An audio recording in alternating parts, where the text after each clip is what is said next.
Yvonne, I'm sure he has not mentioned all the challenges. Yes. But you as a person close to him, maybe there are those challenges that he has forgotten or he feels shy. Could you kindly just highlight any challenges that you feel he has forgotten that you see he goes through? Yeah, some of the challenges that John Keane faces is inaccessibility. In town, in school, there are some buildings he cannot access, there are no ramps, and he really, sometimes we have to carry him with the wheelchair. We just have to carry him to wherever he wants to go. There are some buildings he cannot access. Then also stigma and discrimination is still there. In as much as we're still fighting that it ends, it's still there, and in some spaces that are not inclusive, he still faces stigma and discrimination because he's a person with disability. I could also mention that some people use people with disability for their self-interests. So people will be looking for John Keane for show off or to use him in projects so that people can think that they are helping him. But when you meet John Keane on the side and you ask him, what did these people really give you? Nothing. They just use his story for, I don't know. So that is a common problem that we face. And also another challenge that John Keane faces is the movement. You know, right now if he wants to go home, he must take a tuk-tuk, just like he said, and he has to pay double. So it's costly. And again, also just the upkeep,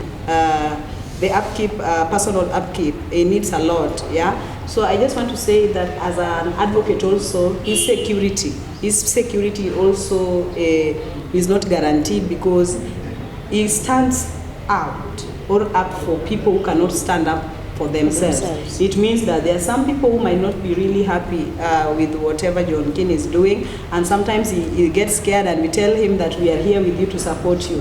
So on his education, really right now he needs fees. He's not working, he's from a humble background, and he doesn't know how he's going to go on with his education. So those are just kind of challenges that he meets. And also right now he's planning to go for another leadership program at Turkey. If John Keane wants to go to Turkey, he needs an aid, meaning he book tickets for 2, rooms for 2, food for 2. So going to Turkey is going to be costly for him. So those are some kind of challenges he faces as a leader. Going to these leadership meetings is quite costly. Yeah. Thank you so much, my sister. Indeed, we can see that John Keane, in as much as he has achieved a lot, he faces a lot of challenges. As we have seen, he has mentioned that starting when he became disabled, he faced a lot of discrimination, which is something that is still there up to now. There is this notion that so many people think that a person with disability is a beggar, or a person with disability is not able to even make decisions. Yeah. They believe that disability makes you automatically mentally insane. I want to denote that notion. Now, we have heard that John Keane is a student at Maseno. He is facing a lot of challenges to raise his fees. He is not even aware of how he is going to start his second semester. So if there's anybody out there that can come in terms of academic assistance, in terms of financing his trip to Turkey, as he has mentioned, he has to pay for 2 people. That is for him and his AD, who also maybe has to be paid for him to get there. We call upon everybody to come on board and chip in and help him in whichever way in whichever way anybody can do. Now, John Keane, your story is indeed an inspiration. Yeah. And I want to say that keep going. Let no one bring you down. Anything you feel, you just feel free, open up, talk to that person on that screen. Speak to him or her, heart to heart. Thank you. We are almost approaching the election times. I'll request my fellow Kenyans, let us have this peace during election times, because you find that person with disability faces a lot of challenges during election times. I urge you, let us maintain peace. That it is the politician. Let us not use youths to engage in this violence. Please, for us to have this peace. As I end my story, allow me just to say that as I told you that I'm a youth leader fighting for the inclusion. I urge you, you all people, the society, the community, and globally, join me in this issue of advocacy for fighting for the inclusion for persons with disability, because we find that we still have a lot. Even the world is now trying to bring this issue with inclusion, but we still lack a lot. So I'll request that don't make me myself to come and fight for my people. I think you also need to come out and support me so that we can be all equal before the Lord. So as I end, let's stop having the sympathy, let us have empathy. Let's talk of ability, not disability. And the well-known quote, disability is not inability. Thank you. Now, before I wrap up my show, I want to hear from my sister once again.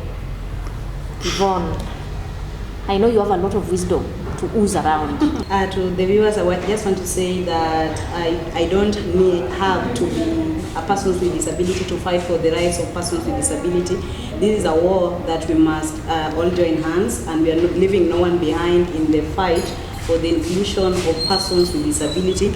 And John Keane is just an icon and is just an example of how persons with disability are supposed to stand up for themselves.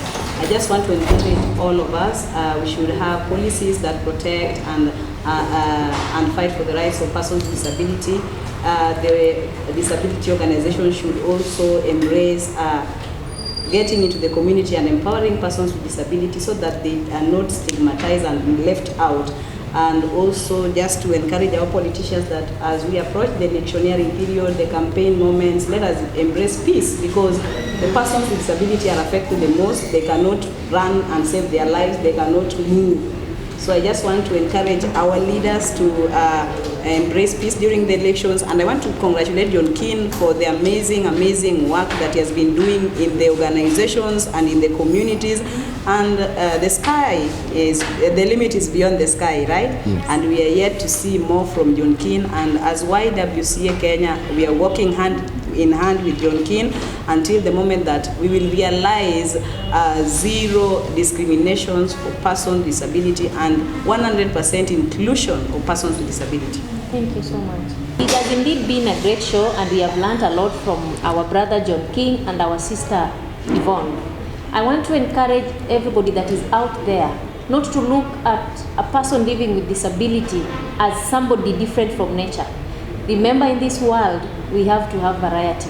Persons with disabilities are part of the whole. Without them, the whole is incomplete. Therefore, I want to call upon everybody that is out there. Look for these people living with disabilities. Provide opportunities for them. Include them in everything you do. To our leaders, or political leaders out there, these people have their voices. Let us have them, as many as they can be, in any political positions. Give them an equal give them an equal opportunity with the rest. I want to call upon the National Council for Persons with Disabilities. John Keane is a student at Maseno University. He said he does not have fees for his second semester. There is an education fund for PWDs. Could we kindly see him having that fund so that he can go ahead with his education? Above all, we thank you so much. I thank you so much, my viewer, for taking your time and sitting down to watch this show on Vishon TV. Until next time.